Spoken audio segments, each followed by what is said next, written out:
Assalamualaikum warahmatullahi wabarakatuh. Dengan saya Muhammad Ibnu Arsyad El Gibran di berita edisi 23 Oktober 2025. Bupati, santri adalah cahaya dan ilmu. Melaporkan dari Amuntai, ribuan santri, Dewan Guru, dan masyarakat memadati lapangan pahlawan Amuntai, Rabu, 22 Oktober 2025, dalam rangka apel Hari Santri Nasional ke-10 tingkat Kabupaten Hulu Sungai Utara, Syu. Pada kesempatan tersebut, Bupati Syu Haji Sahrujani membacakan pesan Menteri Agama RI, Profesor Dr. Haji Nasaruddin Umar, EMA yang menegaskan pentingnya peran santri dalam menjaga nilai-nilai kebangsaan dan keislaman. Ia juga mengajak para santri untuk terus berkontribusi dalam pembangunan melalui ilmu pengetahuan, teknologi, serta penguatan moderasi beragama. Santri adalah garda terdepan dalam menjaga keutuhan bangsa dan menjadi cahaya iman untuk membangun Banua, ujar Bupati Haji Sahrujani. Selain itu, Bupati juga mengajak seluruh peserta apel untuk mendoakan para santri korban musibah di Pondok Pesantren Al-Hozini, Sidoarjo, agar mendapat tempat terbaik di sisi Allah Subhanahu wa Ta'ala. Sekian berita hari ini, klik tombol subscribe jika tidak ingin ketinggalan berita lainnya. Wassalamualaikum warahmatullahi wabarakatuh. Radar Banjarmasin paling paham soal Banua. THM di Sarigadung dikeluhkan warga. Assalamualaikum warahmatullahi wabarakatuh. Kembali lagi dengan saya di sini Muhammad Rifki dalam edisi 23 Oktober 2025. Dari Batu Licin melaporkan warga Desa Sarigadung, Kecamatan Simpang 4, Kabupaten Tanah Bumbu, mengeluhkan aktivitas sejumlah tempat hiburan malam yang dinilai meresahkan. Meski telah diperingatkan agar tutup pada pukul 00 WITA, beberapa tempat masih beroperasi hingga pukul 5 WITA. Keluhan warga muncul karena pekerja perempuan di tempat hiburan malam tersebut kerap tampil dengan pakaian terbuka yang dianggap tidak pantas.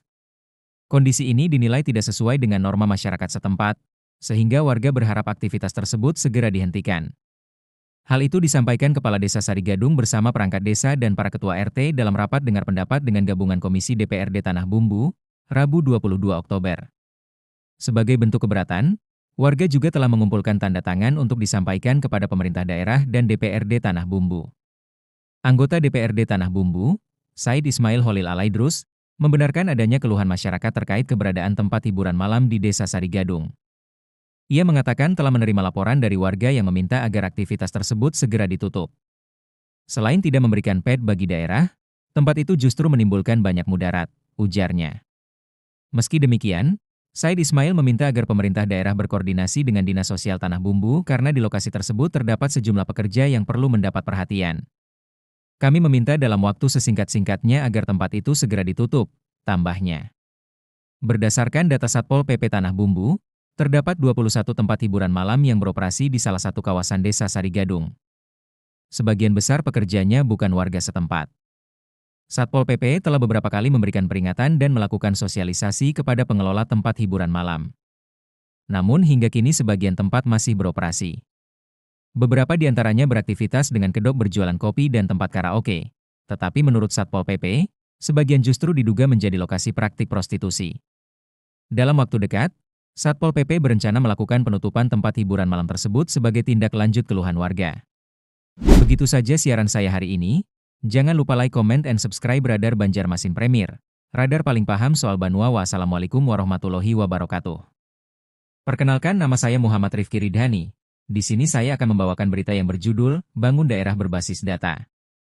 Kandangan Sekretaris Daerah, Sekda, Hulu Sungai Selatan, HSS, Muhammad Nur membuka kegiatan diseminasi statistik sektoral 2025 yang digelar Dinas Kominfo HSS di Pendopo Wakil Bupati, Rabu 22 Oktober.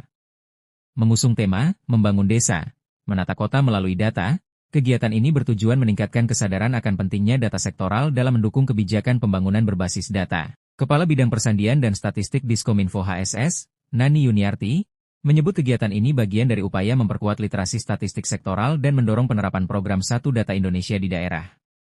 Data yang terbuka dan andal menjadi kunci kebijakan yang efektif, ujarnya.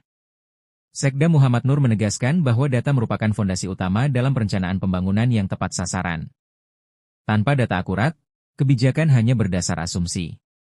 Karena itu, kualitas data harus dijaga, katanya.